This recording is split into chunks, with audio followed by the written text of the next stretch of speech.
Salut à tous les amis, c'est Aken, j'espère que vous allez bien. Aujourd'hui on se retrouve dans une nouvelle vidéo où on va voir le format super classique des threads horreur de Reddit. Deux histoires qui devraient vous laisser quelques petits traumas. J'exagère peut-être un petit peu, mais vous avez capté ce que je veux dire. Des histoires qui ne vont pas vous laisser de marbre. J'espère qu'elles vous plairont. Si c'est le cas, n'hésitez pas à liker la vidéo et à vous abonner à la chaîne. N'hésitez également pas à me suivre sur mes différents réseaux sociaux. Là où je suis plus actif, c'est Twitch et Insta en ce moment. Twitter, pour le moment, j'ai mis au placard, mais faudrait que je me réserve un petit peu. Peut-être pour échanger avec vous sur différentes idées de vidéos. Ça pourrait être cool. Et si vous êtes prêts, eh bien on est parti pour se plonger dans ces threads d'horreur de Reddit. On va commencer avec l'histoire de Kira. Kira était une jeune femme de 23 ans. Au moment des faits, elle était étudiante. Elle vivait seule dans un appartement qui se situait dans un complexe d'appartements qui se trouvait non loin de son école. Kira était quelqu'un qui détestait vivre seule, et en plus de ça, elle avait une certaine peur du noir. Néanmoins, elle s'est toujours sentie en sécurité dans son petit appartement. Heureusement que chez soi on se sente bien. Pour rentrer chez elle, c'était simple, c'était assez sécurisé, il y avait la porte principale de l'immeuble, plus la porte de son appartement. Étant quelque peu effrayée de la pénombre, elle avait tendance à laisser un ordinateur allumé pour avoir un petit peu de lumière, enfin elle n'était pas dans la noirceur totale. A chaque fois, elle ferme sa porte à clé, comme tout le monde, sauf une fois où elle a zappé. Donc un week-end, elle était en train de boire un verre avec des amis. Tout s'est bien passé, et pour rentrer chez elle, elle a décidé de prendre un taxi. Taxi qu'elle a partagé avec un inconnu. Cet inconnu se rendait dans le même quartier qu'elle, donc bon, ils ont partagé la course, comme ça faisait un peu moins cher.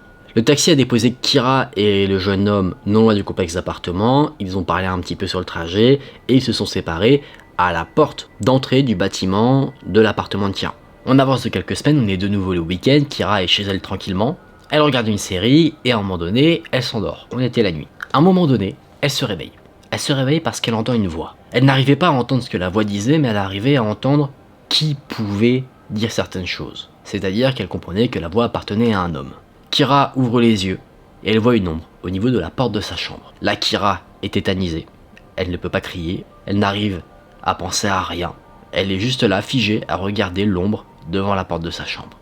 À un moment donné, elle reprend un peu ses esprits et elle murmure « Qui êtes-vous » L'homme s'approche d'elle et lui murmure « Tu ne te souviens pas de moi ?» Immédiatement, Kira comprend que l'homme est ivre. Elle reconnaît aussi que cet homme, bon ça je suppose que vous l'avez deviné, c'était le jeune homme du taxi. Donc d'un côté, ça rassure Kira de se dire ok je vois qui c'est pas un mec vraiment lambda que j'ai jamais vu de ma vie, mais d'un autre côté ça la terrifie. Kira joue la carte de la sécurité. Elle va pas crier sur le mec en disant mais casse-toi d'ici, qu'est-ce que tu fous chez moi. Elle va adopter un ton très calme pour lui demander ce que cet homme fait chez elle. Et l'homme va dire je pensais à toi. Il a dit j'ai vu que tu avais laissé des choses allumées. J'ai éteint ton ordinateur portable, tes lumières, et après ça il a souri. Kira, elle est toujours allongée dans son lit. Elle écoutait pas trop ce que le mec disait, elle était plus occupée à se dire mais comment il est rentré jusqu'ici. Elle lui pose donc la question, et l'homme dit qu'il a sonné à l'interphone en bas de l'immeuble. Chez elle, elle a pas répondu, normal elle dormait, du coup il a sonné chez les voisins ont ouvert. Ensuite il a retrouvé l'appartement avec le nom sur les boîtes aux lettres de Kira, et ensuite, justement, comme je dis au début de l'histoire, Kira avait laissé sa porte ouverte, donc en fait il est rentré dans l'appartement comme si c'était chez lui. Kira pense que l'homme a vu la peur dans ses yeux, parce qu'il s'est retourné un moment et a dit je pense que je vais y aller. Il était tellement ivre qu'il s'est viandé dans le couloir, mais il est quand même parti. Kira s'est vite levé et l'a raccompagné pour verrouiller la porte derrière lui, sauf que juste avant de franchir le seuil de la porte d'entrée, l'homme a dit tu devrais vraiment penser à verrouiller ta porte d'entrée. Qui sait, un fou pourrait un jour s'introduire chez toi. Une fois que l'homme est parti, Kira verrouille la porte, elle retourne dans son lit, et elle pleure toutes les larmes de son corps parce que la pression qu'elle a eue retombe d'un coup. Évidemment, elle n'a pas vraiment trouvé le sommeil le reste de la nuit. Elle n'a pas appelé la police, mais le lendemain, elle en a quand même parlé à ses amis. C'est la seule chose qui s'est passée. Juste de temps en temps, les mois qui ont suivi, quelqu'un sonnait à sa porte, et à chaque fois, ça provoquait des crises d'angoisse chez Kira. Elle n'a pas la certitude que celui qui sonnait à sa porte au milieu de la nuit était l'individu qui s'est infiltré chez elle, l'individu du taxi, mais elle a un gros doute quand même. Depuis en tout cas, elle n'a jamais revu l'homme en face à face. C'est là que son témoignage s'arrête. S'il vous plaît les gars, ne vous introduisez pas chez elle au milieu de la nuit. Enlevez-la, c'est plus simple. Comme ça elle sait directement que c'est vous. C'est faux.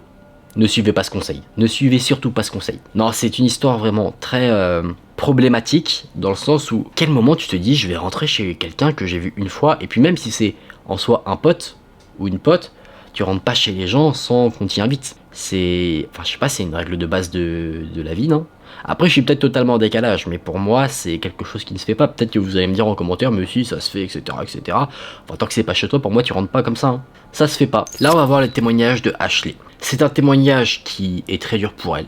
Donc Ashley n'est pas du tout son vrai prénom, c'est pour son anonymat. C'est quelque chose qui l'a énormément traumatisé et elle a témoigné sur Reddit pour justement essayer un petit peu de se soulager de ce qui la traumatise. C'est quelque chose qui a été très dur à vivre pour elle.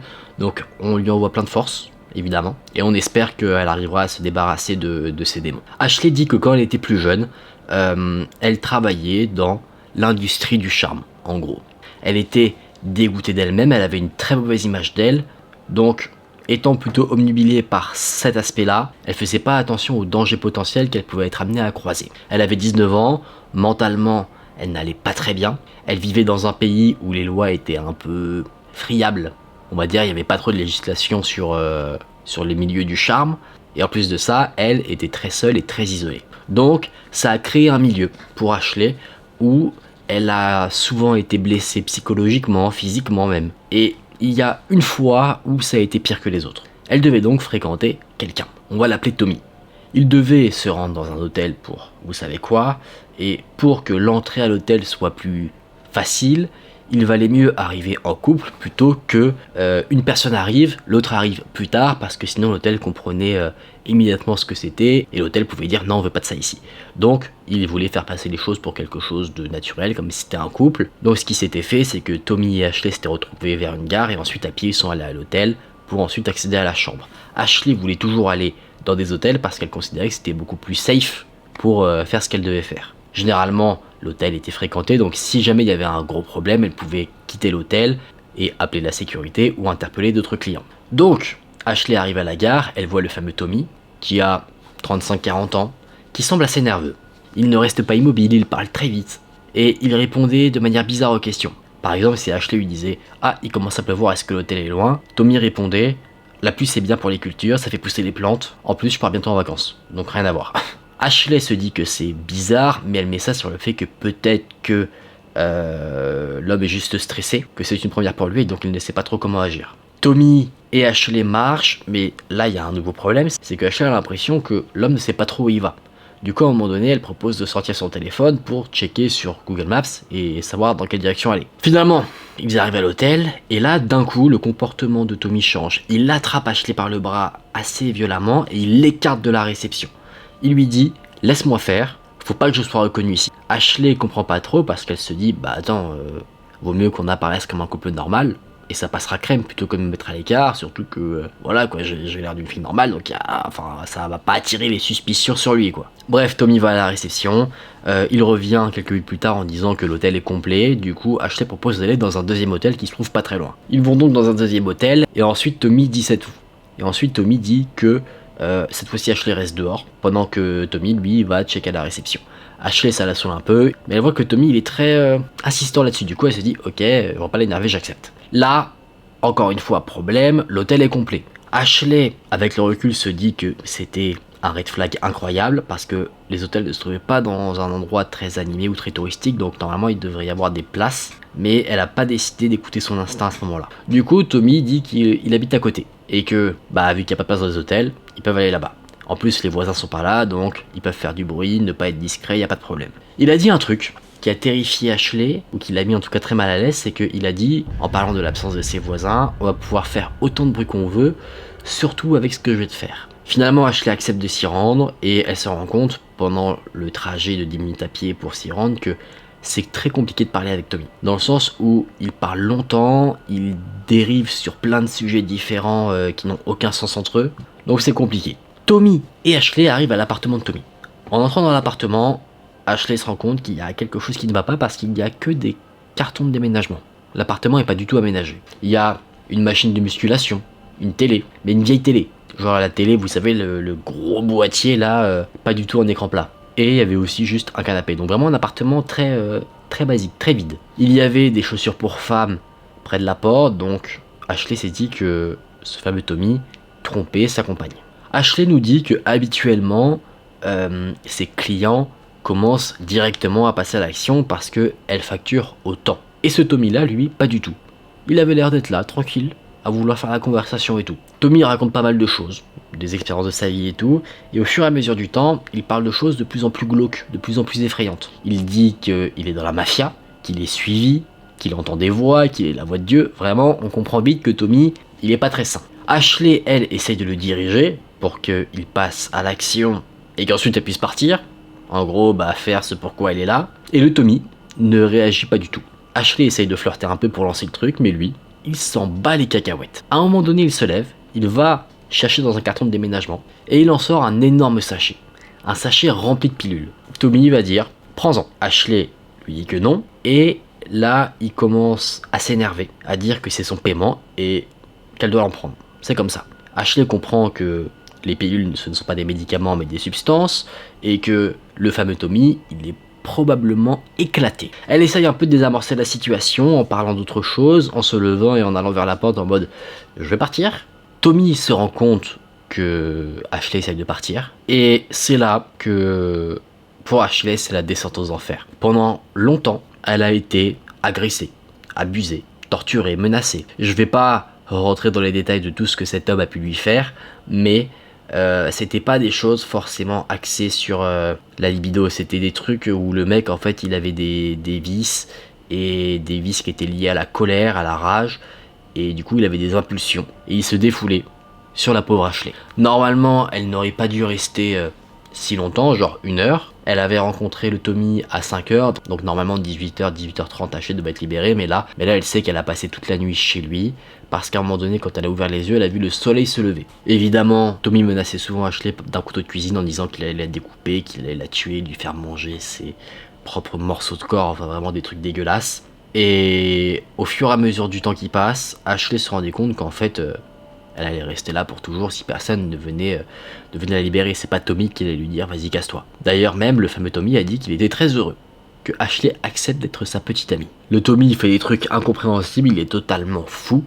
Il s'est notamment lui-même pété une côte. Et à un moment donné, là Ashley a pu revoir un peu le monde extérieur parce que Tommy l'a emmené en balade.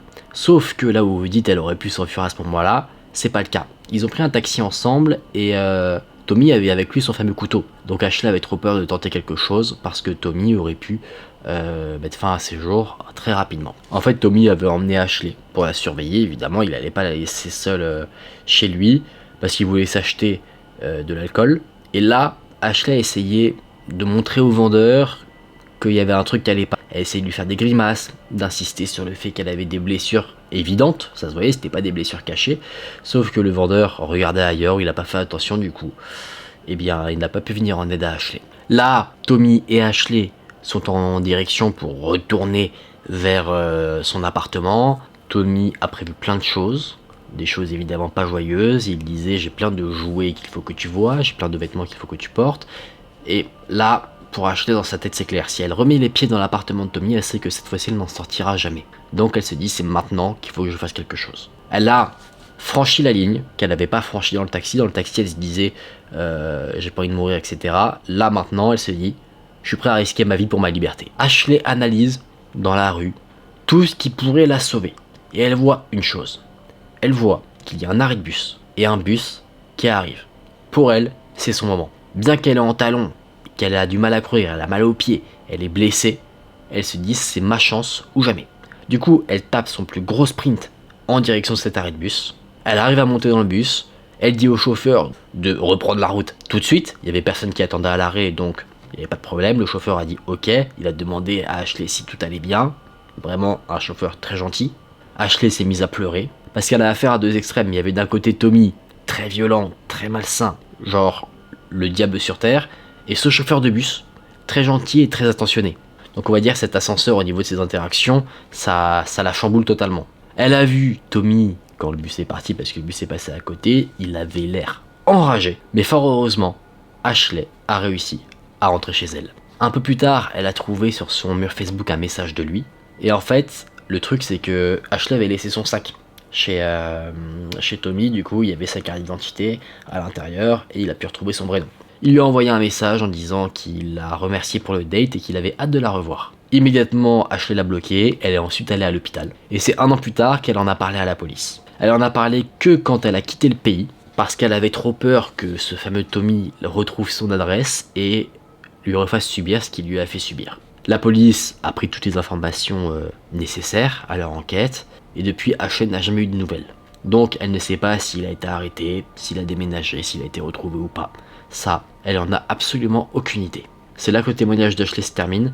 Je vous l'avais dit, c'est un témoignage très dur. On se doute forcément que les métiers comme ça, où tu es dans la rue directement, ce sont pas les métiers les plus simples du monde, et tu peux avoir affaire effectivement à des gens très creepy. Mais imaginez de tomber sur quelqu'un, peu importe le métier que vous faites, hein, vous tombez sur quelqu'un comme Tommy. Imagine, genre t'es juste plombier, et il t'appelle et puis il t'enferme chez lui et il te fait tous ses sévices, c'est incroyable. Et là on peut se poser des questions parce que ce Tommy est clairement un psychopathe, c'est est-ce que il a fait ça qu'à Ashley ou est-ce que il l'a fait à d'autres personnes? Est-ce qu'il est même allé plus loin avec d'autres personnes, c'est-à-dire il les a tués et du coup c'est pour ça qu'il n'y a pas eu de plainte vis-à-vis de lui, ou est-ce que peut-être même il est déjà connu des services de police?